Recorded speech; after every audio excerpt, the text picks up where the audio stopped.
This episode of the Citadel Cafe is brought to you by listeners like you.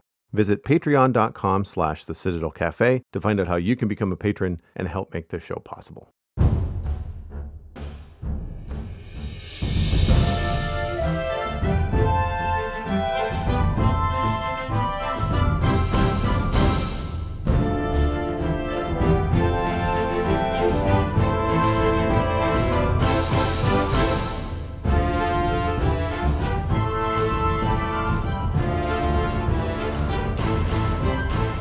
This is the Citadel Cafe, episode number 446 for Wednesday, July 6th, 2022.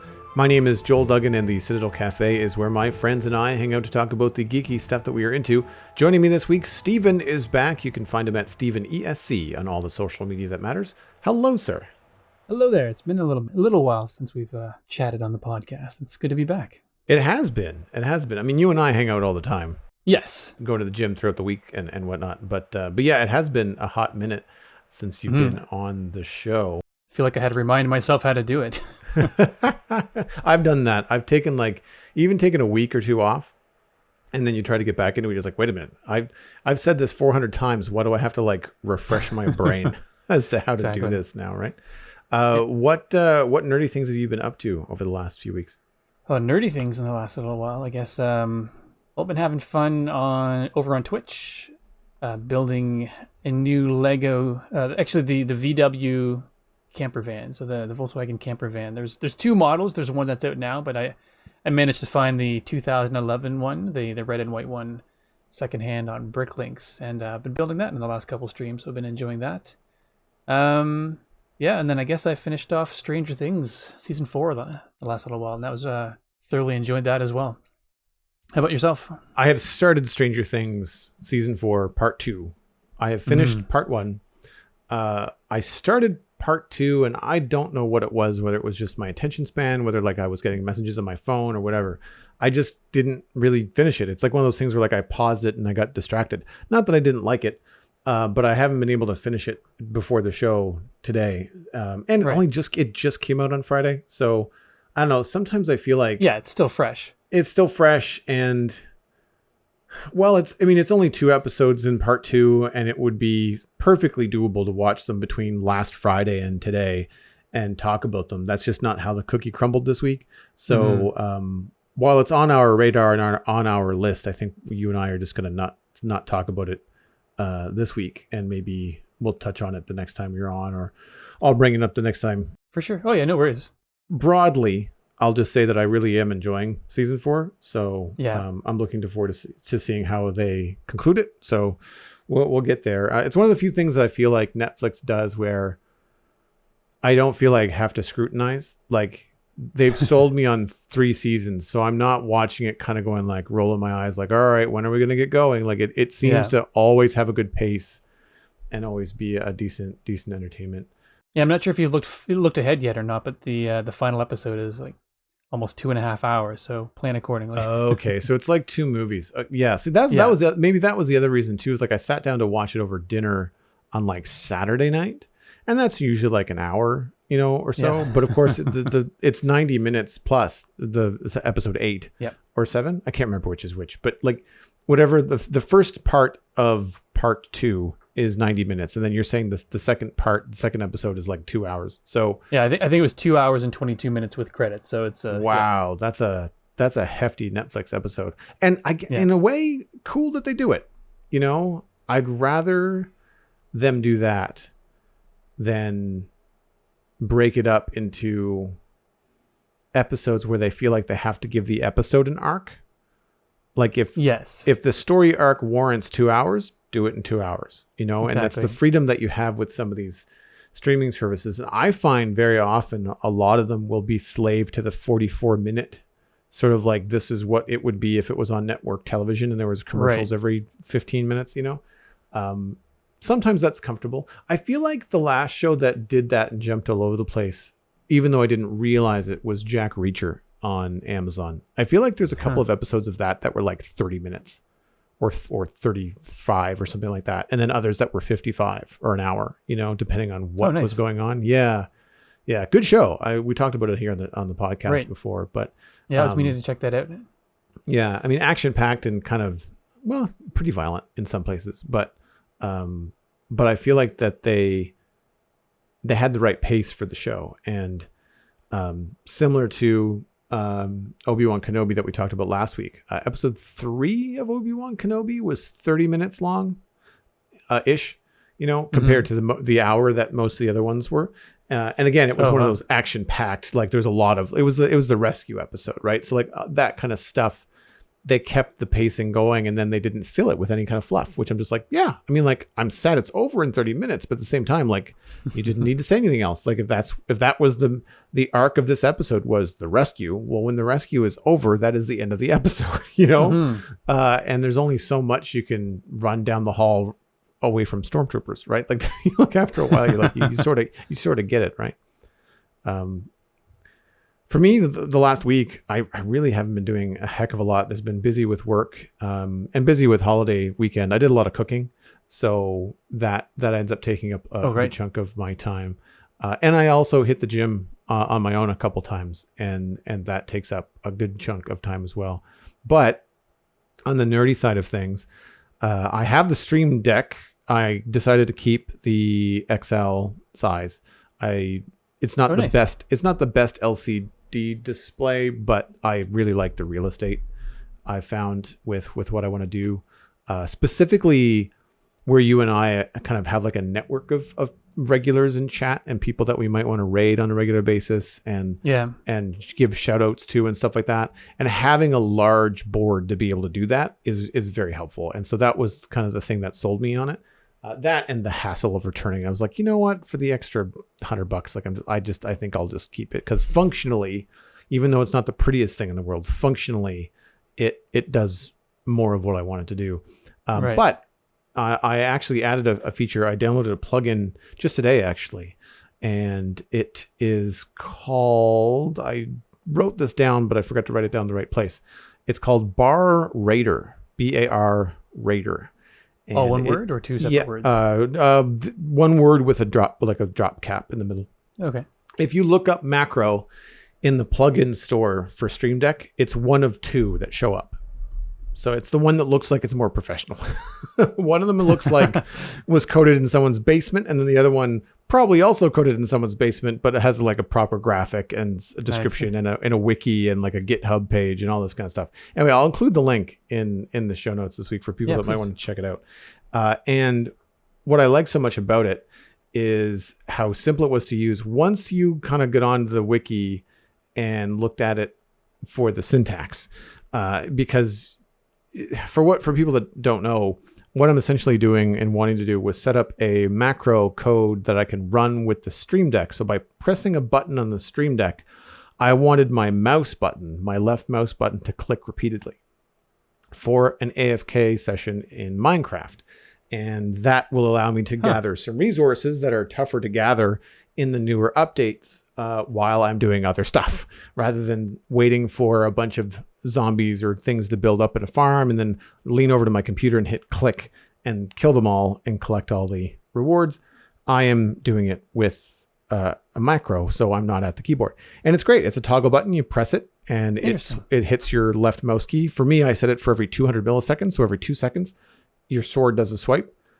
And if you just press the key on the Stream Deck again, the macro shuts off. It's that simple. You can, of course, program this macro to do all kinds of stuff. You could have it do like left click or right click. You could have it do a left hold. You could do like, there's all these different things in the syntax, but all I needed it to do was just left click. So for now, very simple implementation. But if you were doing something else, like if you needed to eat while you were AFK, while you were doing the swinging, or if you needed to plant something, or if you needed to pick something up, like I feel like you could probably program it with the right amount of timing, to do that. And I really liked it. It's really simple. I love that I am discovering, like every other week, I discover something about the Stream Deck that I'm just like, oh, it can do that too, right? And part of it tonight was like the first thing I looked at was my mouse. My Razer mouse is a programmable mouse, and I looked up how to make macros on the mouse. And it was complicated, and I don't often run the Razer software because it's cloggy and gums up my system, and I don't particularly like it, but I like the Stream Deck software. And so I was just like, I'm just going to change the search a little bit. how to create a macro on the Stream Deck. And sure enough, Reddit, pointed me towards this plugin and with directions on how to use it. It's like, sweet. And it took me 10 minutes to set up. That's something that I continue to be impressed by with the Stream Deck, is like, once you have the basics of how it works and how most plugins work and what it can do, then learning a new one or implementing a new feature doesn't take very long. It's not hours of beating your head against the computer monitor trying to figure out how to do something. It's very straightforward. It's very plug and play, which I think is probably one of the reasons why they're so successful, right? Because you don't have to be a coder to do it. You have to be a coder to write plugins for it. But to use the plugin, you don't have to be a mastermind. Like, you can just kind of drag and drop and sort it out. I have not let myself go down the rabbit hole of doing all custom like graphics for my buttons, because it would take me forever. Yeah. There's part of me that would just love to, just like, this is my Stream Deck and it looks just the way I want it, but man, do I not have the time. Oh man, yeah, that's the thing. Like, it's and not to mention that I feel like it's frustrating that the colors don't display right and it's not a perfect system. But then the other rabbit hole is like, I'm trying to look for something that I find attractive or I think works in both looks the way that I want, but then also has design consideration and is not like really over the top. Like, it's just someone that took an image and shrunk it, as opposed to designing it for a 256 by 256 little screen. And I find that that is just as frustrating, because you're like, well, that's the best of these all terrible options. I guess I'll use that one. That's usually what I find I land on. But yeah, that's it. That's it for my nerdy extracurriculars the last week or so. I really haven't been up to a whole lot. That's cool though. I'd like to look into that macro stuff as well. I'll just say briefly, when you were talking about the AFK farms, my son had designed a redstone one for me for an automatic vine farm, and basically he had redstone set up so that the water would push me one to the left, for example, and then when I got to the to that end, it would trigger, and then the water would then disappear, and then a new one would just shove me back to the right. And so basically I had something on my mouse to click multiple times to keep me AFK with the shears. And so I went back and forth, and it was just collecting vines as they grew, which is fantastic. But what I didn't realize is when you're being pushed back and forth in water, you're actually technically walking. And then when you walk for a long period of time and don't eat, you die. So I died. I think it was either in the middle of your stream or in the middle of Cosmic Stream or something. It just said Steven died of hunger or something like that. Starved to death. Yeah, and then so somebody sent me a text message like, "Is everything okay?" And so I was thankfully able to go and and then go back and like collect all my stuff. I didn't, it never occurred to me. So I had a bunch of good stuff on me, and if I had have died and just stayed there, 5 minutes later, I would have lost a bunch of good stuff. So that sounds like it would be handy for the vine farm. Yeah, for the vine farm, not to kind of go down a Minecraft rabbit hole, but for the vine farm, were you making them for mossy cobble? Was that the mossy brick, mossy cobble? That was the purpose? Not at the time. It was a while ago now. My large stone stair monument that I created, I've got vines pouring down over the edges of the entire thing, and so I was really using it for decorations and for actually to do mossy cobblestone and things like that as well. So just to sort of pepper the texture around, but also to have a bunch of vines hanging from the edges and stuff like that. Because the easier way to do all that now is with moss blocks, right? Which are far easier to get than vines. And that's why I created this AFK macro, is because I found over the weekend, one of my streams, that some of the collection for the new blocks is a real pain in the butt. Specifically like mangrove trees and stuff. So I might try to come up with a farm design for the server that allow me to do that automatically while I'm AFK or something. Not you can't like farm it while you're away from the computer, but you can at least grow all the trees and maybe move them around into a big block of wood that you can just chop down later. Right. Yeah, we'll see how that's going to go. Anyway, moving on, we can just jump right into the main discussion this week, because I feel like you are going to have a lot to say, knowing that you are a fan. And I've been looking forward to speaking with you tonight, actually, because knowing how much you like Miss Marvel. And this show has been out now for 5 weeks on Disney Plus. I've been watching since it launched. I think I was a couple days past the premiere. I am behind by 1 episode, so I haven't watched today's yet. I had too much to do today. Won't be too spoilery with episode 5 talk. I have caught up with episodes 1 through 4.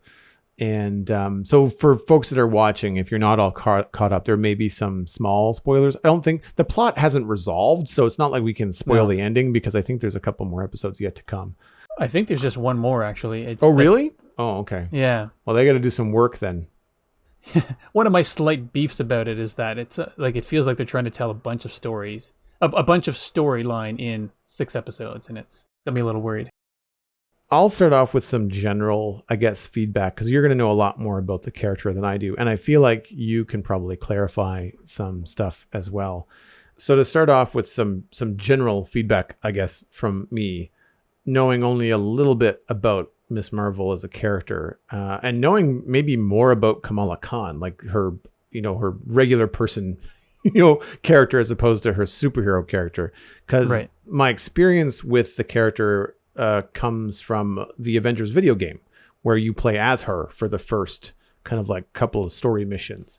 And that's all about her getting her powers or pre-powers. And then you kind of get thrown into it when she's got her powers, but there's no explanation as to how or like anything of that sort. You're just kind of like thrown into the future by like 5 years or so. And so you're kind of trying to play catch up, and that's part of the mystery of the game. And as you progress, I think Kamala knows who she is and all that kind of stuff. But you, as the video game player experiencing the story, get tidbits, which kind of keeps you pressing forward. And you get those tidbits through conversation with Avengers, like you meet Bruce Banner, and then you meet other Avengers, and you talk to them, and then you find out more about Kamala as she has these conversations. Gotcha. In this, it was very different. I found that they threw you right into Kamala's home life, her school life, her life with her friends. I really like Kamala and her friends, even if Bruno is a bit on the nose. Mm-hmm. Nakia is a great bestie. Like, she's spunky, she's modern, but yet still traditional, because like the community that we're following in the first few episodes of the show are all Muslim and Pakistani. And they do a really good job of kind of like just dropping you into the thick of it and allowing you to learn about the family traditions and culture and stuff as you go. And I thought it was great when you couple that with Kamala being a giant nerd. Like, she's an Avengers fangirl. And so it's a really interesting perspective, because the Avengers are a team of superheroes that exist. This is all in the world of the Avengers. But instead of following another one of the Avengers or another person that has superpowers, you're following someone that's a fan, in the same way that people are fans of movie stars for you and I. She's a fan of the Avengers. I believe that Bruno is like a big Tony Stark fan. He's a nerd. Like, he's really smart. He does a lot of like tech gadgety things, and he's been helping Kamala with her Captain Marvel cosplay by giving her, like, I think she has like LEDs or some sort of cool flashy light gloves or something like that for Captain Marvel's photon. I can't remember what she has. Pulse. She's got lasers that come out of her hands. And they're fancy flashlight gloves that he makes her, but he does all the wiring himself, and he tinkers around. It's very, cool. Very cool. Yeah, it's very, very cool. And Iman Vellani, I hope I'm pronouncing her name right, who plays Kamala Khan, is excellent. Yeah. Excellent. She is so much fun. Capital fun, which you get a little bit in some Avengers movies, but they get so deep and dark later on with like Endgame and Infinity War and all that stuff that there's not a lot of smiling going on. There's jokes, but it's usually the audience that's laughing, not necessarily the characters, right?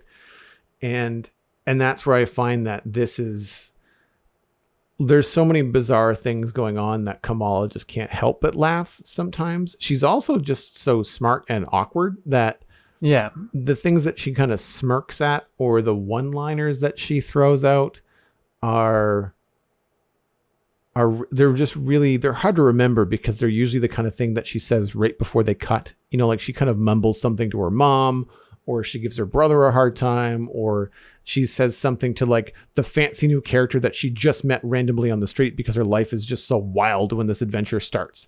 And she'll say something like, yeah, sure, why not? Follow the guy in the hood. That sounds like a good idea. Like just stuff like that I find is really, really, really fun. And it really helps nail the character. I feel like that really, really helps nail the character for her. So in terms of like your experience with Kamala Khan and Miss Marvel, like from that aspect, from the feeling aspect of Kamala Khan, do you find that they did a solid job representing the comics?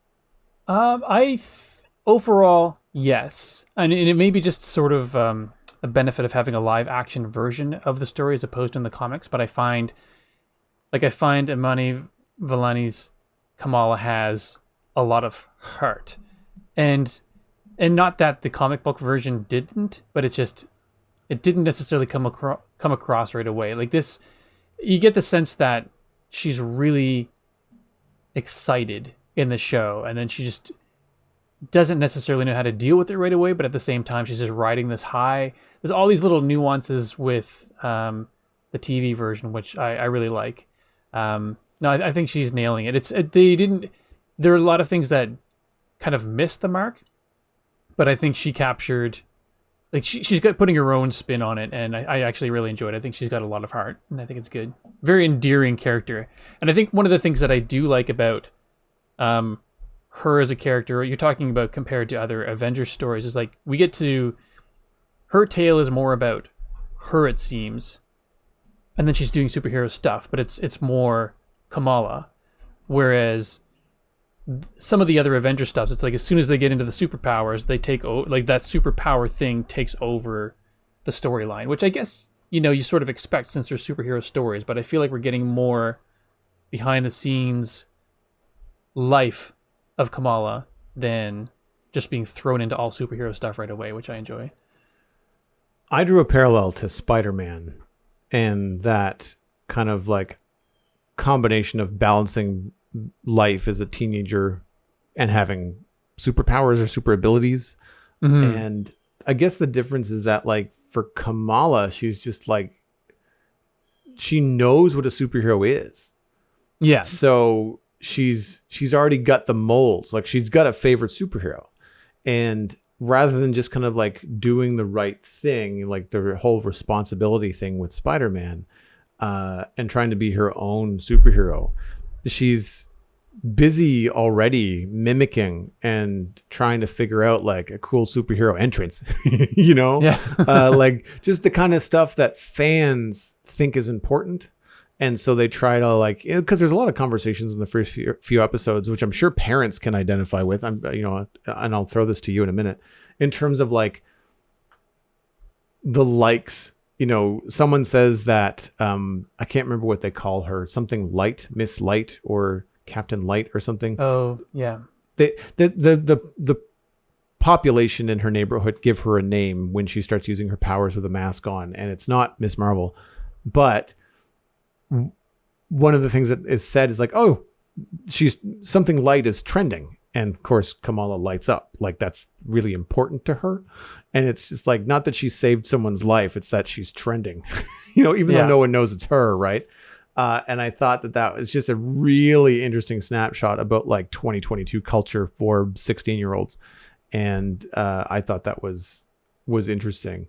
And I'm curious, like as a parent, when they start talking about all the pressures of social media and like the popular kid in school, I don't remember the girl's name, but she's like a social media influencer, and she's Zoe. She's like 16 or something.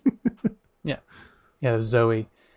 I guess it'd be a little bit different for me since my guys are homeschooled, so they don't really face the same sort of pressures as normal kids would, and having to have the coolest shoes and the latest this, the latest that. I mean, they do like their electronic gadgets and things like that, but they're not really on social media at all. They're huge fans of Discord, but that's just to chat with friends and stuff. So yeah, it's more of a communication tool than it is a popularity contest.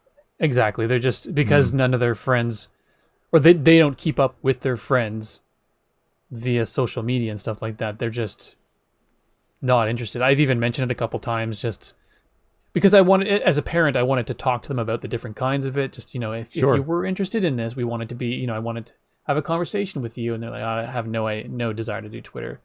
Oh, no idea, no desire to do Instagram. So they're just not on anything. So yeah, I guess from my family perspective, I don't really see the parallels, but I get it. I mean, I've seen, I've even heard people our age say, well, like I posted that photo and it only got 18 likes on it. I feel like I should take it down. Like, really? It's like, yeah. Mm-hmm. If it's not getting the likes or the attention that you had hoped it would, it's just, should I keep it up? Do you want to share all the things you're excited about, or do you want to keep only the things that have 200 likes or more up on your page, like which I find interesting as well. Just the fact that it's not just kids; it's an adult thing these days. But I totally see what you mean. I guess I'm just saying it doesn't necessarily relate to my family directly. I mean, even as an adult, for me, like I don't worry about necessarily likes or engagement. And as someone that makes their living online, like I should probably be using social media in a different way, but I don't use it as a platform to communicate with people. I use it as a platform to broadcast, right? Like, yeah. I have this event, this podcast is out, this live stream is happening. I'm going to be here at this time. Hope to see you then. And then I'll engage with people live in Twitch chat, or, right. If they send email into the podcast, and even if they don't want it read on air, like even if it's just an email behind the scenes, I absolutely reply to it. For this show, for the Spawn Chunks, we can't, there's just far too many. And they're not like addressed to Johnny or I personally. They're meant to be podcast conversation starters. So the idea is to try to read them on the show, right? They're not meant to be replied to individually. But as far as like something like my Instagram account, like I've noticed over the course of the few years that I stopped trying to make posts for everything. And now I post fun stuff like pancakes on Saturday and podcast I was going to say pancakes. Right? Pancakes on Saturdays and podcast releases. And that's my entire feed, minus the odd hike or the odd thing that's like really cool and important, like a holiday, Christmas or something. But everything else, I post pictures all the time, but it's all in stories. They all fade away after 24 hours because most of it's the same stuff over and over again. I'm just sharing what I'm eating for dinner because I find it fun. I eat alone. I put a lot of time into the dinners that I have. So it's nice to take a photo of it and share it with some friends. I've exchanged recipes over Instagram with people who are just like, oh my gosh, like how did you do that chicken? Or how did you like, what's in your burger? Like I want to know so I can try to make it at home. And that kind of stuff is fun. But a lot of the time I'm just using it as a one-way tool because I've seen what happens when I first started using social media. It's a giant time sink, and I don't feel I get out of it what the time sink requires. So unless your job is to be on social media, like you're a media manager or you're in news or whatever, and you have to be on social media all the time, I don't think what you get out of it is going to be what you need to put into it for it to be successful in any other kind of vocation. I don't find the conversations I see on Twitter, for example, to be all that constructive. I use it to get news. If anything big is happening, I'll find out about it. But I generally don't browse Twitter. I kind of wait for someone or something to tell me, from other social media lines that, that they're coming in. But I feel like too that I'm not above wasting time on social media either. Like I don't want to get on a high horse here because like I will absolutely turn on TikTok when I'm not supposed to at night and like be on TikTok for an hour.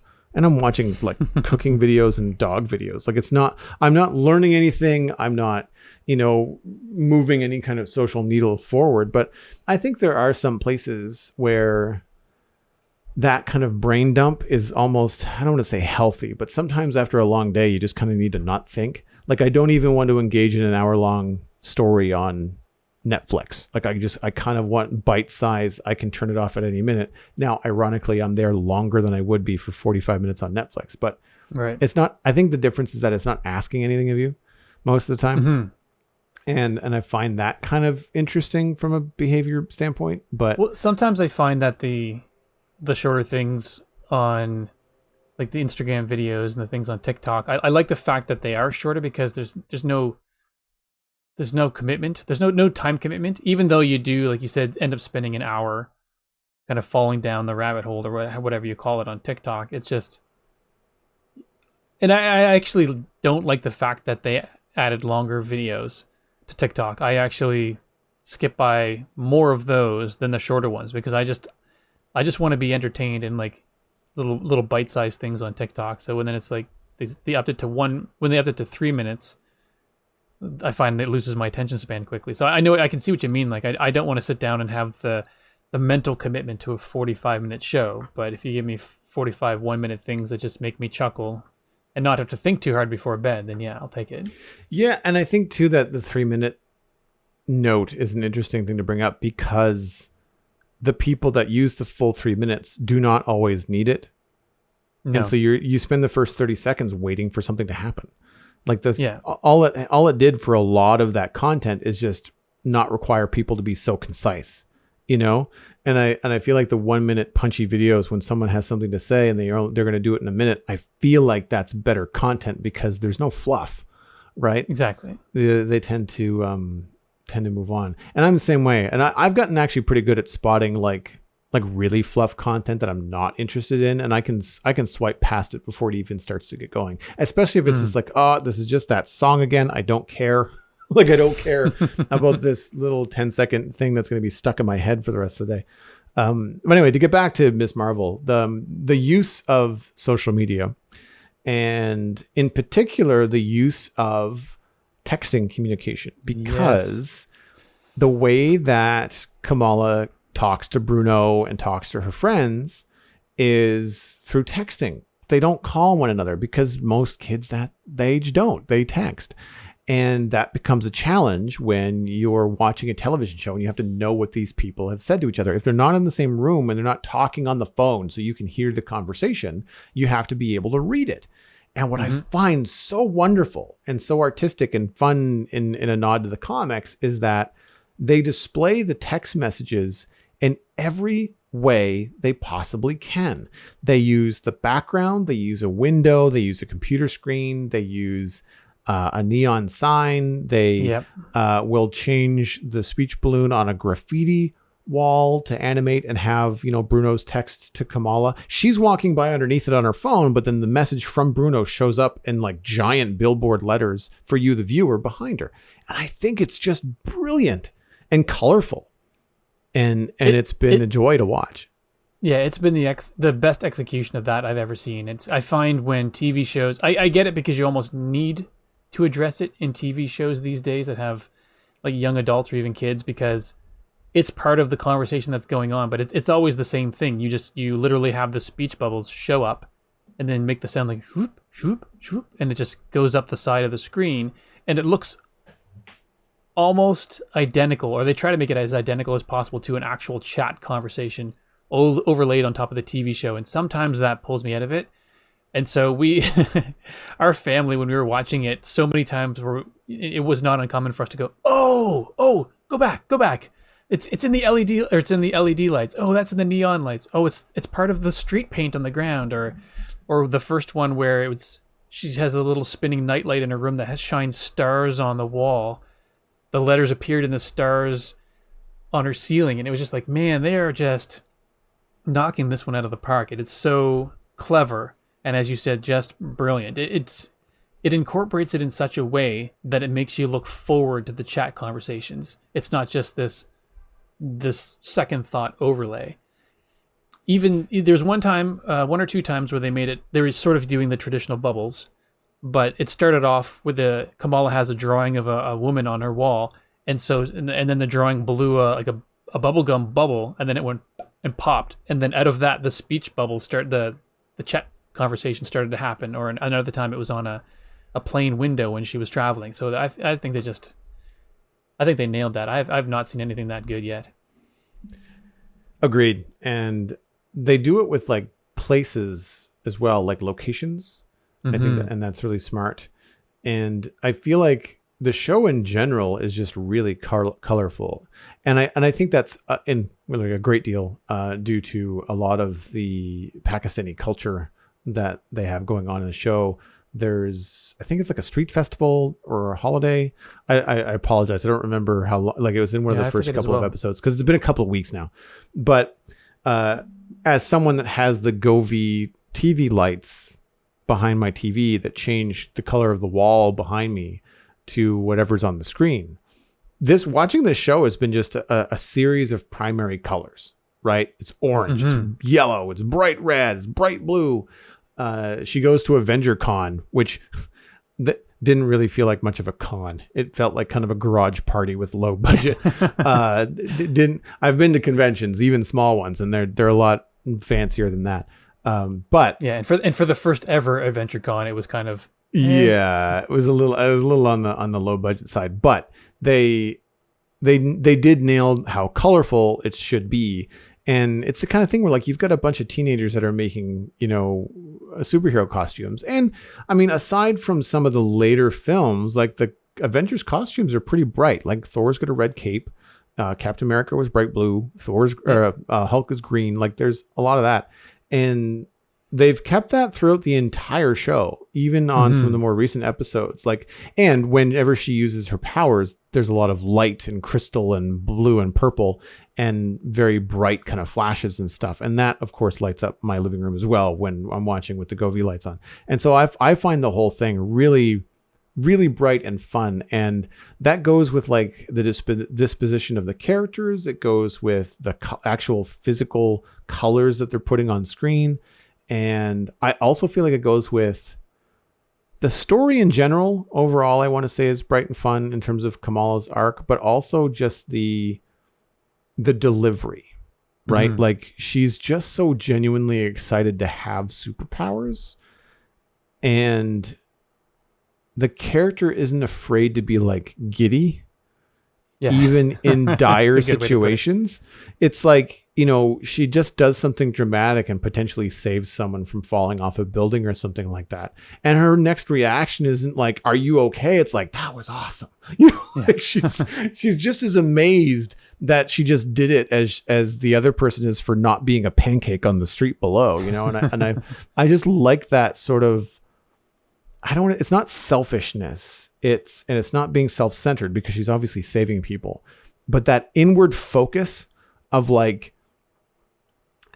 doing something cool. Yeah, this is so awesome. Doing something cool. And the next question is to Bruno, did I look cool doing it? Right? Like is the very next concern after the immediate, like normal morals of life and death. Is everybody okay? Good. Did that look cool though? Like it's so funny how concerned they are with self-image, I guess is maybe the best way to put it. But yeah, I really liked it. The pacing is also pretty good. And I feel like they go from, kind of set up to like, she's actually got powers. I think that's even in the first episode. It might be the very end, but it gives you a nice climax and it makes you immediately want to watch the next one. Right. And I thought that was good. They don't wait 3 episodes to give her powers. Do you know what I mean? No. Like it's not the huge backstory. Yeah. And I can appreciate that. It's overall, I think I mentioned it earlier on, the pacing for me, I feel like, or maybe you and I chatted a bit about before we started, but I feel like the pacing for me could have been like, this being only a 6 episode show, I wish they had done 8. Get the power in the first episode to keep everyone excited, but then I guess being somebody who knows the comics as well, not an expert, but being a pretty big fan of the comics, it feels like they tried to make things go too quickly by comparison in the TV show, and I wish they had just taken the time with certain things. Right. But yeah, the pacing has been pretty decent. Just not as good as the comics, I guess I'd say. For me, one of the things that I know is different because of my experience with the Avengers video game is that Kamala's powers in the video game, I believe, are similar to the comic in that she's basically like a giant Gumby. Like she can kind of stretch her arms out, make her fists really big. She gets some super strength from it. So like if she pounds somebody in the face with a giant like fist, it's like the fist the size of a car door sort of idea. And then when she pulls her hand back in, it becomes normal Kamala hand. And like that was, I don't know if that was explained in the video game. I feel like there's some sort of explosion, and then there's not mutants, but there's like what are they called in the comics? She's an Inhuman in the comics. Inhuman, thank you. Inhuman. So the Inhuman is what she is in the video game as well. And so she's got a mutation, and that's her power. Now in the show, she uses light, and it's shaped like her fists, but she never like changes her shape. Like she just remains the same, and she can make this kind of crystal light thing come out of her. And it does the same thing. Like it creates a fist, or it creates a platformer, or it lashes out and smacks a bad guy.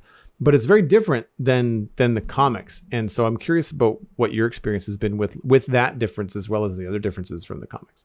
Originally, when I saw the trailer and they were doing the larger fist with the through the light show, or basically the way it is in the TV show, with having it being crystal shooting out of her arm and stuff, I thought, okay, maybe this will be an interesting way, because I was worried that, I still have this worry that when Fantastic Four happens, Mr. Fantastic's going to look weird being all stretchy and things like that. Like it just may look too cartoony for, what I might enjoy.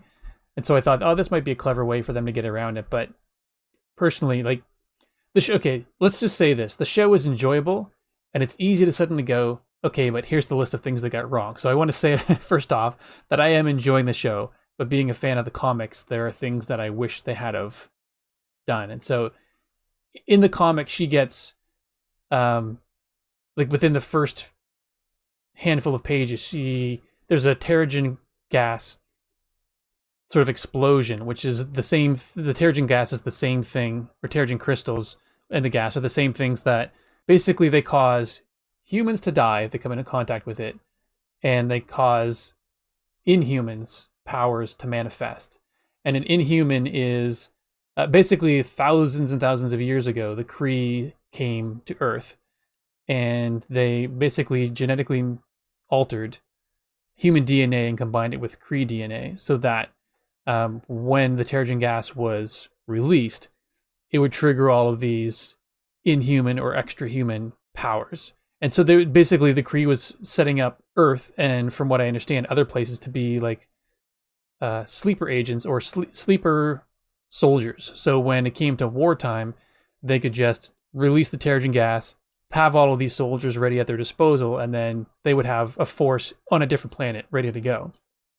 The powers that she has, I'm realizing I'm jumping around a little bit. So her as an Inhuman in the comic, her abilities right off the bat, because you said she's a huge fan of the Avengers, and she's got loves Captain Marvel. And so she was even saying, I wish I had superpowers. And then if I had superpowers, I'd want to be Captain Marvel, or I'd want to be Ms. Marvel, and not the new one with the cool haircut. I want to be like the blonde one wearing the skin tight this and that with the high boots. That's the one I'd want to be. And so what first happened is she was actually able to physically change her entire look. Like she became traditional Ms. Marvel for the first little bit. And that's when she saved Zoe in the comic book. So she was actually she was like a blonde. She was literally looked like the original, or close to the original Ms. Marvel. And so... Wait a minute, I thought Ms. Marvel was her nickname. You're talking about the original Captain Marvel? Yes, Captain Marvel used to be Ms. Marvel. And so then as the storylines, and it was Carol Danvers. She was Ms. Marvel originally, and then later became Captain Marvel. And so when she wanted to be the original Ms. Marvel, she was thinking back to the way that Carol Danvers was originally portrayed, and so that's how she sort of showed up at first. And she didn't enjoy that as much as she thought she would. She felt very unclothed. But then she found out that she, like you said, she can make her fists larger. She can, when she needs to run away, she can stretch her legs really long and run quickly, and then just kind of sproing from one spot to another using her stretching ability. And she kind of has Ant-Man-like qualities where she can make her entire body huge if she needs to, and she can shrink down to a size where she'd be like a rodent size and just sneak in under a door and stuff like that. So I'm curious to see what the TV show will do, if they're even going to try to capture that at all, because I feel like the stretchy body, big fists and stuff could look too cartoony, but I feel like she's actually missing some real physical abilities by being limited or just tied specifically to the bracelet, which so far that bangle she's wearing, it seems to be she's got to have that on, which seems odd. From what I've learned so far in the show, the bangle is the creation of beings from another dimension. And it is somehow tied to the energy source from that dimension. I keep on saying it, but they say it so quickly that I don't necessarily remember what it's called. But it's like a one syllable. For the lack of a better term, it's like chi. You know what I mean? Like it's that kind of it's like the energy that's everywhere. It's like the force. And because of her heritage that we find out in the third episode, it's revealed in the first 3 episodes that Kamala in this version of Miss Marvel is a djinn. Yes. Or as Western culture would call it, a genie. Or half genie. It turns out her great-great-grandmother was from a different dimension. But didn't go back home, stayed here, had a family, and then of course now there's, half genies running around on Earth. Yeah. And because of her heritage, because she's got that blood in her, for the lack of a better way to explain it, when she puts on the bangle that her grandmother sends her in the mail, it kind of like expands and reveals itself to be like a piece of technology. And when she has it on, I want to say that she can control the light, but I want to say it's also kind of like tied to her instincts. Because if she falls off of something, she's not good enough as a superhero to like extend her arm and create a platform for her to land on. What she does is cover her head like, oh shit, I'm going to fall and this is going to suck. And then she opens up her eyes and realizes that she's fallen 4 inches because the bangle has put a big platform of light underneath her to save her. And I feel like a lot of that kind of stuff, it has like, again, kind of like Spider-Man spider sense, like it kind of has some instinct in there as well. And so she's doing some of this stuff, I think, without really thinking about it, including some of the more recent fight scenes, especially in episode 4, which I won't get into just now. But there's a lot of stuff that happens where, to what I said earlier, she'll do something like a spinning somersault kick, which Kamala Khan, the person, can't do, right? And knows she can't do it. So when she thinks, oh, it'd be really cool to do this super somersault kick, and she does it, she doesn't necessarily give that to you, the audience, but you kind of get this feeling that after she does it, she kind of goes, huh, that was cool. Like she wasn't expecting to be able to do it. And I like that a lot. It's like the bangle and her powers are surprising her whenever she gets into deeper and deeper trouble. Mm-hmm. It kind of rises to give her, I don't necessarily want to say more abilities, because it's the same kind of abilities, but it's like going from someone that's, doing a one-on-one fist fight on the street to doing like kung fu or having real combat training, and what those two fights look like. And she's starting to look like she's got years of superhero experience when she doesn't. She's got weeks or days, right? Yeah. And I think that's the powers kind of coming in. I know what you mean about the ability stuff though, because I thought at first when I played the video game, like you, I was like, this is going to get really cartoony and really kind of boring after a while. But in the video game, what keeps you going is her smart ass remarks and the fact that even though she's just stretchy, to quote unquote, the fact that she does so many different things, like, one of the moves in the video game is that you can extend your arms, make your hands really big, and clap your hands. And it's like a sonic attack. It's like when Superman claps his hands, and like there's this big sonic boom that like cracks walls and stuff. And if a bad robot gets in your way, man, like you rip them to pieces. And it feels good. Like you don't feel like you're swinging spaghetti noodles. You feel like it's a combination of like Mr. Fantastic and the Hulk. It's a very visceral. Next time you're over and we have time, I should load it up and let you play around with it, because it's a lot of fun. And so like I feel like the show is kind of like capturing a bit of that, but I know what you mean about like she's not going to be able to get through, like were you describing her shrinking or getting larger? I can't see them doing that. I don't want to see a giant crystal Kamala, stomping down the street. No. Yeah, they did something in episode 4 where she was focusing, or honestly, because the script kind of said so, she was just kind of like using her powers. I think maybe using her powers in a place where there wasn't any threat. She was just kind of playing around, and she made herself like a top, like a t-shirt out of the light, almost like a force field. And I think that's the first time I've seen her do that. Up until that point, it's always been like fists or bracelets or boots, but nothing that actually covers her. And so I thought, like, maybe at some point, and don't tell me if it happens in episode 5, but like maybe at some point her costume, like the actual superhero costume, is not going to necessarily be material, but maybe it'll be made of light, which would make it very easy to put on and take off, right? Like if you need to become Miss Marvel in a heartbeat, but you're also a 16-year-old that has to go to school, like if you could run down an alley and change, if your bracelet just kind of like zoop, zaps you into uniform, like that would be really cool. I'd be on board convenient for that. Yeah. And it's convenient for the story. It's convenient for the show, but it's also cool. Like it's not a gimmick. It's like, no, okay, well that makes sense. Her powers come from the bracelet. And if she doesn't have super strength and she's still vulnerable, then the fact that her suit is made of this invulnerable light that we see all the time would make sense. That means that she can't get shot. She can't get stabbed. If she gets punched around as a teenager, with no training, it's not going to be, she's not going to end up being hurt. Like she's going to be able to keep on going because she's fighting grown men that are our age, that are made of muscle and whipping chains and blades around. Like there's a lot going on that you would think that this kid can't handle. But they somehow managed to combine goofing around and getting through it by the skin of her teeth with intentionally outsmarting the bad guys at the same time. She tends to like be able to like pull something over or double back on them, or she just does something that's unexpected. Because I think again, like they're trained to fight somebody else that's trained to fight. And she's just like, no, I'm trained to run. I'm out of here. See ya. Like I'm here to grab my friends and beat it. And I think it's an interesting dynamic because up until this point, I haven't really felt like she's stood her ground that much to be like puff her chest out kind of hero moment. I feel like so much of it is like panic mode, and it's not in a bad way because it feels more realistic because she's a 16-year-old kid.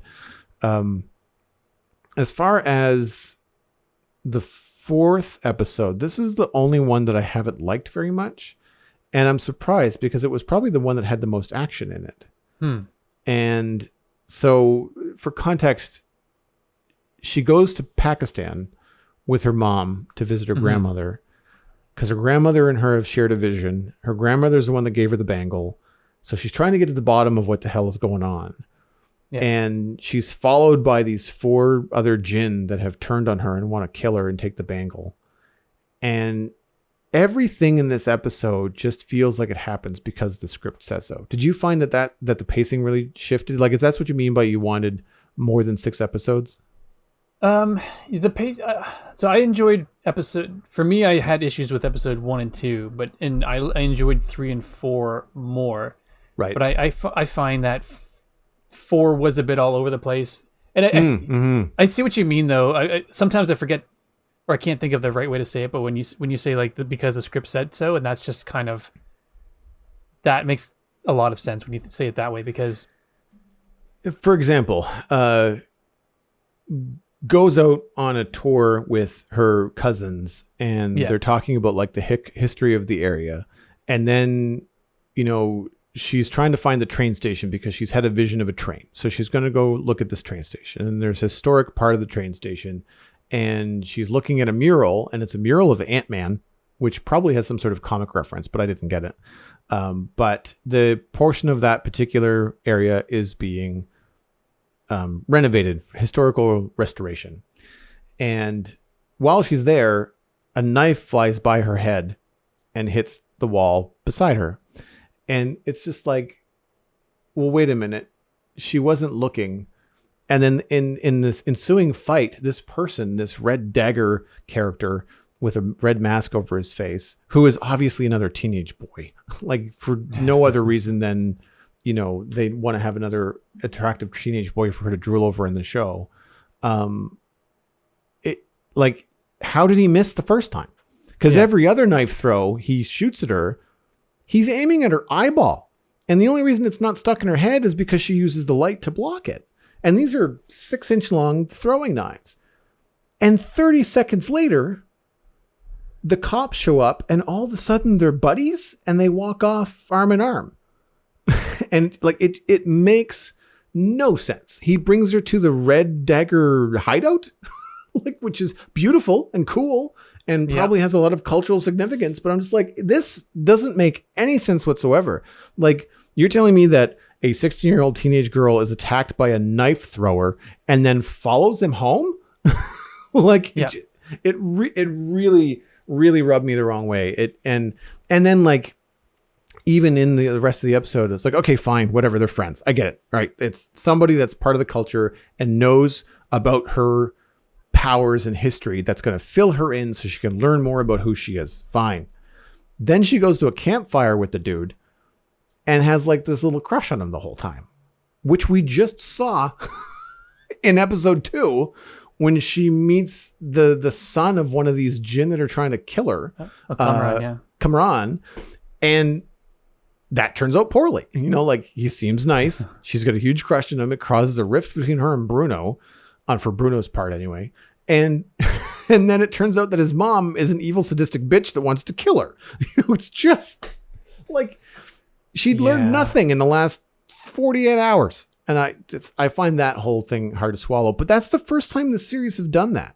Normally, this kind of thing, if a series is going to do it, they do it every episode. Like, it seems to be that kind of a thing. So again, like you, overall, I like it. I'm really enjoying my time with it, but there are some things I'm just like, really, you couldn't come up with a better way to spend my time than this?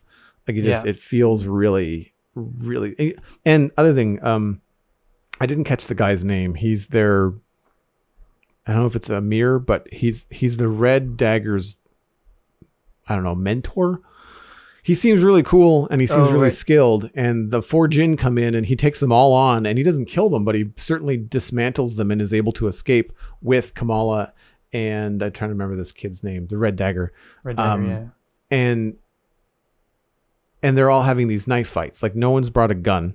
Everybody's got like a traditional kind of like martial arts knife, a version of something, right? The different jinn are able to sort of materialize or manifest their own specific weapon. It just kind of appears out of nowhere. It's like a nightstick with a dagger on it, or it's a whip with a knife on it, or it's a sword or a mace. One guy has like a big club, like it's just like a mace. Anyway, everybody in a knife fight in this episode turns their back on their opponent, like dramatically. It's like, I'm going to look over here now, and it usually means they die. And I'm just like, but you're in a knife fight. Like, keep your eye on the other person with the pointy thing aimed at you. It just doesn't make any sense. So stuff like that I thought was really strange. Now, on the flip side, I thought the car chase through Pakistan was fun. Like, I thought that was... Yeah, it was. Like, not that it was a low budget car chase, but it was just the cars were very, like, they're little scooters and like narrow grocery streets. Yeah, like just little carts and things like that. So it was kind of funny in that sense. You get the sense that a lot of the vehicles in that area are like from the 40s and 50s. Like, they've just been maintained and they work because there's no new cars coming in that area, and they have to like and everything's got stuff like attached to it. So like, it's a flatbed truck, but then it's got extra fences and extra layers, and it like, cause it's meant to hold more than it probably should. So when it goes around a corner too fast, like all the stuff topples out the back of it. Like, it's very dramatic and stuff is exploding and flying everywhere. And like, I thought it was really fun. Plus there's a lot of screaming from the 3 people involved, like, go faster. It doesn't go any faster. Have you seen this thing? Like, stuff like that. And that was fun. Like, I got a kick out of that. Because that, I think, suits the tone of the show. Like, the chase scene where Kamala uses her powers to save a family of 4 on a motorbike. Why are 4 people on one motorbike? We don't know, but she uses her powers to save them. And like, that's the kind of stuff you generally see in the show. You don't necessarily see a lot of stabbing and dying. And even then, like, this guy that's the mentor, like, he's dead on the street. Or at least we're supposed to believe that. And Kamala and the Red Dagger turn around, and Kamala wants to help him. And the Red Dagger just kind of goes, no, it's too late for him. We must go. And he's just like, he's absolutely emotionless. And he's kind of like, like this guy obviously didn't mean a whole lot. Not to mention that when they cut to the body on the ground, the actor's breathing. Like he didn't hold his breath. Was he? I didn't catch that. Yeah, his belly's moving. Nice. It's weird when you like. I hate it when I catch stuff like that, but it's just like, nah. All right, fine. He's not dead yet. Well, maybe. Well, and that's the other thing too is like he gets stabbed once in the shoulder and falls over dead, and you're just like, I don't know about that. Like you're talking about a guy that just took on 4 Jinn and survived, and this one really mean Najma. I think that's how you pronounce her name. She's. I don't want to say she's awful. I mean, the character is an awful person. Like she makes my skin crawl. So tip of my hat to Nimra Bucha. I think that's how you pronounce her name. Yeah, she is like, I hate her character because I'm supposed to, but like, I just want to smack her whenever she's on screen. It's just, just makes my skin crawl. I think it's one of those things as well, because it seemed like she was somebody that was going to help Kamala at the beginning and then betrays her as well. I think she did a good... Characters that do that, for me anyway, make me hate them even more. It's like, okay, this is actually somebody who might be helping our main character out. Like, nope. Mm-hmm.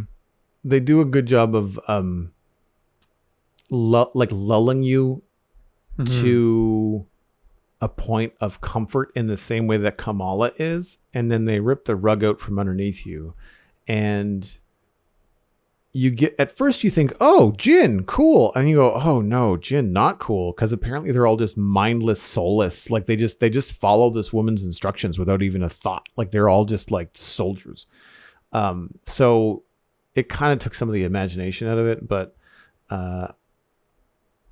something that the mentor guy said to Kamala was like something about her DNA or something about her human part of her is allowing her to access and channel this energy from another dimension.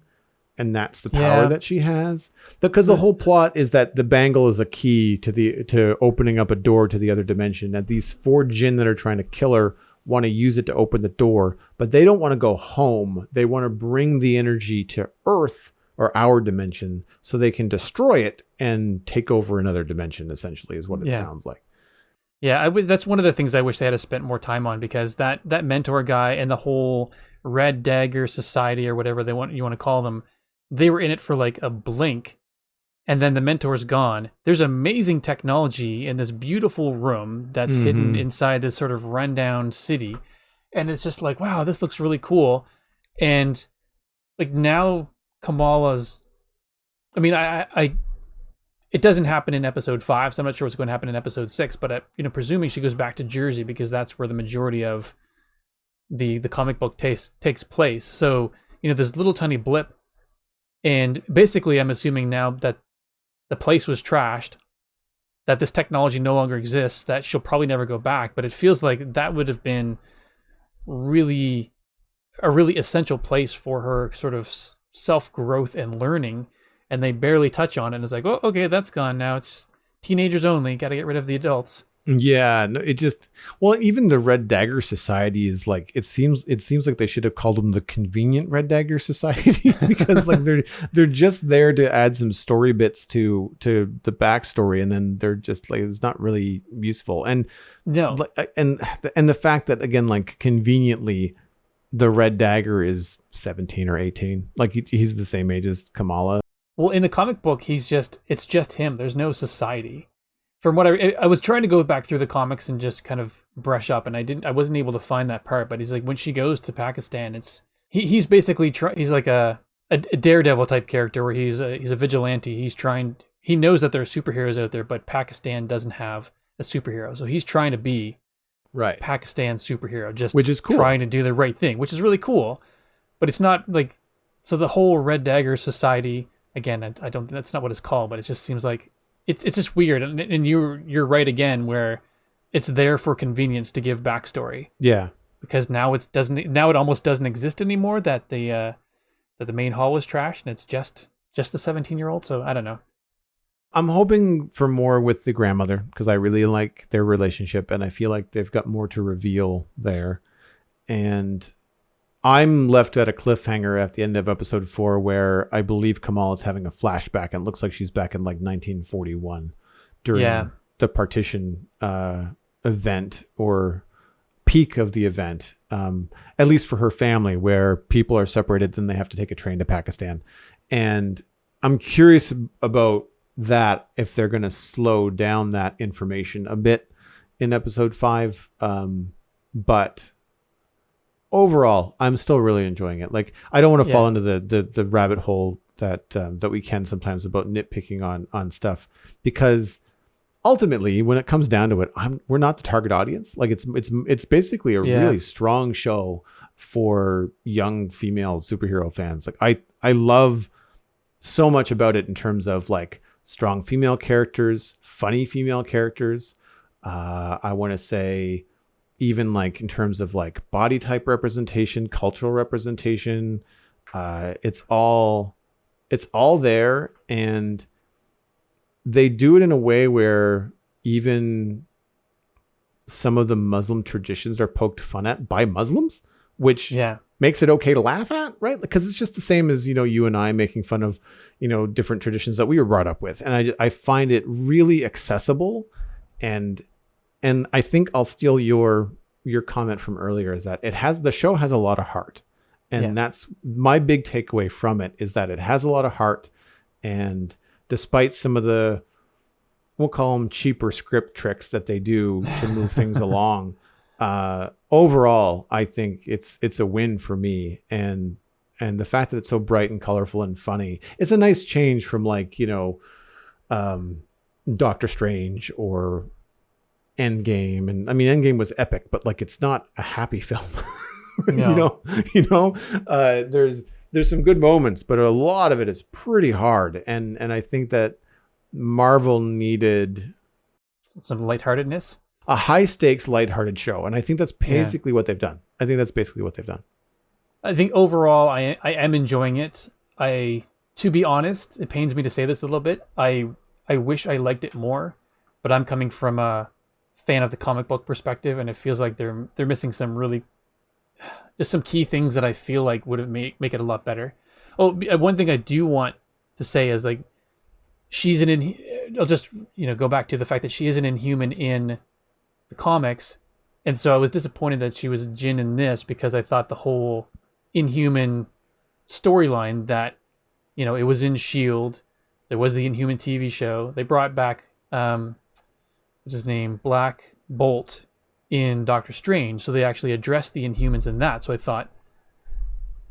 thought, okay, cool. So then maybe Ms. Marvel will touch on that as well. And then when she found out that she was Jinn, I thought that's kind of disappointing, but also cool because it ties more to her culture. But then when I was rewatching it, like bits and pieces of it before this recording, when they do one of the flashbacks and her great grandmother Aisha finds the bangle in the ruins, and they take it off of a severed arm, they say. I realized the second time watching it, that arm was blue, which is the color of Kree. So I'm like, oh, interesting. Maybe there is some sort of relationship between the Jinn and the Kree that just seem to be separated from, like, via another dimension. Maybe there's something to do with that. And then I'm not going to spoil it for you, but there's something that happens in episode 5 as well, near the end, that made me go, oh, okay, maybe there is, again, a tie between the Jinn and the Inhumans. Although, so I'm curious to see how it goes. But I want to see what happens whenever they find the second bangle, because there was that flashback originally when they show Aisha finding the first one. They said there's supposed to be another one, but the British already raided this place, so we won't be able to find it. So I'm wondering if at some point Kamala will get both, and that maybe that will step things up for her.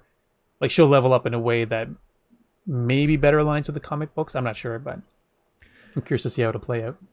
I noticed the blue arm that you mentioned, but because I didn't watch all of the Agents of S.H.I.E.L.D. show or the Inhumans, I didn't make the Kree connection. Mm-hmm. I remember the Kree from Guardians of the Galaxy, but I didn't make that connection. I am, however, making the connection that traditionally in media, Jinn are blue. Yeah. I mean, take the genie from Aladdin, right? Exactly, just that kind of stuff. my wife made the same comment earlier. That's the most famous one, but there's others as well throughout, cartoons and media, and they usually have some sort of blue smoke or something, mm-hmm. right? So that's an interesting idea. I I didn't remember the Inhuman connection, so I wasn't as disappointed with the Jinn. I just, like you, thought, well, that's a cool way to tie it in, like make her a superpower, tied to the culture with. Well, the only issue that I had with it at first is that I usually think of magic when I think of Jinn, but right in this particular situation, they're using technology that's so advanced that it would appear as magic to anybody that would have seen like a Jinn in real life. Thus, the legends, and the fantasy stories and the children's books and all that kind of stuff. And I'm curious to see what Kamala can do without the bangle, because when Bruno was analyzing it, I think in episode 2, he said something to the effect, well, it doesn't seem like you get your power. I forget the exact wording, but something like she's not getting the power from the bangle. It just looks like it triggered it. But it seems like when she wears it, I don't know. Right now, I feel like when she wears it, she's got more power. So I'm wondering, who knows down the road, maybe she'll find herself in a situation where she doesn't have them, and then she doesn't believe in, one of those things where, like in Superman or Spider-Man, when he doesn't have the suit, and he feels like he's nothing without the suit, and then he proves that he is actually something without the suit. Maybe she'll go through something similar with these bangles. I'm just guessing, maybe hoping, but those bangles don't exist in the comic book, so I'm just curious to see where they're going to go with them in the TV show. I wish I could remember the source. I know it was TikTok. I know it was one of the creators that I follow. I apologize, I don't remember the name. Because, again, they go by in little 1-minute clips. But someone was comparing Shang-Chi and the 10 Rings and the signal that Wong informs him that they detected when he was using them, and comparing that to the bangle. Interesting. In Miss Marvel, and wondering if there's some sort of tie-in between the 10 Rings and the bangle. And I wouldn't put it past Marvel. Like, we're into this other phase, and Shang-Chi being the big feature film, and then Miss Marvel being like this kind of, I want to say a nice little sleeper hit on Disney Plus. Like, I feel like they could be laying some really subtle groundwork for, I would love, for Iman Vellani to have a feature film debut as part of whatever the next phase of the Avengers is. Oh, she is actually. She's in the next Captain Marvel movie, which is called The Marvels. Oh, okay. Well, then there you go.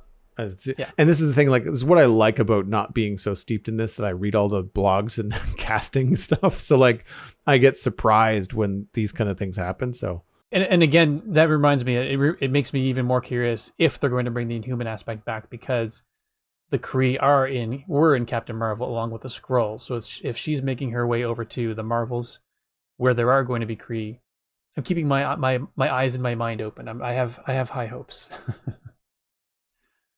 Moving on into the Internet Minute, which is, of course, brought to you by you, dear listener. The Citadel Cafe is 100% listener supported. If you're getting value out of the show, consider putting a little bit of value back in. You can become a member at patreon.com/the Citadel Cafe. You can get access to the member-only Discord server that's shared with my personal Discord, as well as access to the Barista Cut bonus audio sessions. Huge thank you to Bean Counter patron Smurf588 this week. Really appreciate your support on this episode. And the patron count is at 27. That was last checked just a little while ago. That's steady on from last week. Our goal each week is to have at least one more patron than the week before. If you would like to be patron number 28, visit patreon.com/the Citadel Cafe. I may have to rename the Internet Minute to the Lego Corner because I have another Lego set to share with people. Surprise. I know. Shocking. And this is not something I'm going to be buying for myself because it's ridiculously expensive. It's $500. And it is massive. I wouldn't even know where to put it. It's bigger than my TV. This is the Loop Coaster. It is a functioning high-speed roller coaster from Lego, and it is 3,700 pieces and measures 36 inches long, 33 inches tall, and a little over a foot wide. So It's not bigger than my TV, but that's large. 3 foot by 3 foot by a little over a foot. Like, that is a large. The box this comes in is probably just crazy. it looks really impressive. It's a very modern looking roller coaster, so it's not like a rickety kind of like with all the cross beams that you'd see at older theme parks. It's more of a new stainless steel looking thing with all the tracks. Comes with a bunch of minifigures. It's just really cool that it's more than just a Lego theme park build. It's I think a feat of Lego engineering. Yeah, no kidding. And I'm sure whoever built this, it must be someone that was a former engineer and now works at Lego. Like it has that kind of appeal to it. And when you look at the pictures on the website and you see it next to other things like bookshelves or headphones, like it's ginormous. It's really quite large. Yeah, you got to have the room for that. It's a cool looking showpiece, but oh man, yeah. I mean, tip of the hat to anybody that has like a Lego city that has like a fairground, because this would be an incredible like key piece, a centerpiece for that. And I'm sure, I didn't look before the show, but I'm sure that there are LED light kits that you could buy separately for somewhere between $40 and $50 that you could have the loop sign light up. You could have the track light up. You could have like the little loading station, the little, I'm not sure what you would call it. The place where people get on and off the ride. You could have that light lit up, like just because when you think about fairgrounds, they're always very lit up. There's lots of lights and blinking things and stuff like that. So I'm sure there's that kind of stuff out there for it, but as a separate product. But even on its own, very very cool, very very cool build. I just can't get over how big it is. So what is your pick this week? My pick is actually a YouTube channel my wife turned me on to. It's called North of the Border.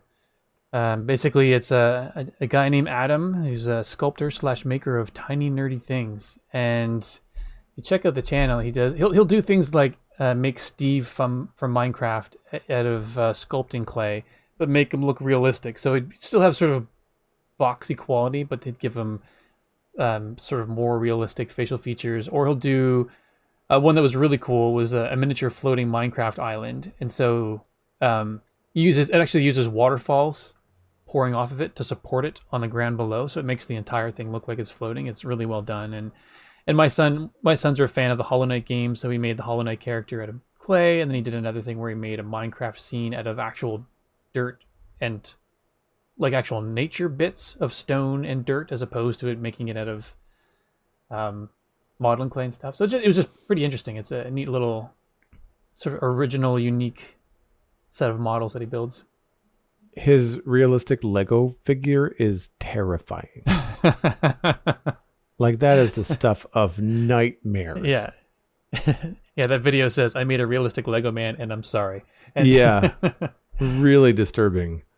Really disturbing. I feel like I've seen someone made like 3D models of like cartoon characters like Simpsons or like in particularly if it was like a really gross cartoon, and then they made like CG models but then like rendered them realistically, and like cartoons have eyes and mouths that are like the width of their head, so everything looks like it's got a flip top hinge and it looks really unnatural and really demonic. And whenever you do that kind of stuff with a cartoon, it's really really twisted. I think it was The Simpsons that I remember seeing some of those, but yeah. This looks like a fun channel. I feel like I have to pass this on to Alistair too, because it seems like something he would really enjoy. Well, that's true. That's true. Well, that wraps up this episode of the Citadel Cafe. You can get more information about this show and links to some of the things that we talked about at thecitadelcafe.com. Music for the show was composed by Kevin MacLeod. You can email the Citadel Cafe at thecitadelcafe@gmail.com. Follow the show by name on Twitter and subscribe for free on iTunes, Google Podcasts, Stitcher, Spotify, really wherever you can find a podcast. My name is Joel Duggan. You can find everything I am doing online, including my illustration and design portfolio at joelduggan.com. You can listen to my other podcasts all about Minecraft at thespawnchunks.com. And you can follow me at Joel Duggan on social media and Joel Duggan on Twitch, where I stream Friday, Saturday, and Sunday from the Citadel. Stephen, thanks so much for taking the time to come on the show. Really happy to talk to you about Miss Marvel, because I know how big of a fan you are. I've been looking forward to it for a while. Yeah, it was a lot of fun. Where can people find you online? I'm mostly spending my time on Twitch, twitch.tv/StephenESC, and Stephen with a PH. And I stream Thursday evenings at 7 p.m. Atlantic and Sunday mornings at 10 a.m. Atlantic. And for the next little while, I'll be continuing the build on my VW camper van. I'm really enjoying that. You've been listening to the Citadel Cafe, where we are fast, easy, and cheap, but you can only pick two.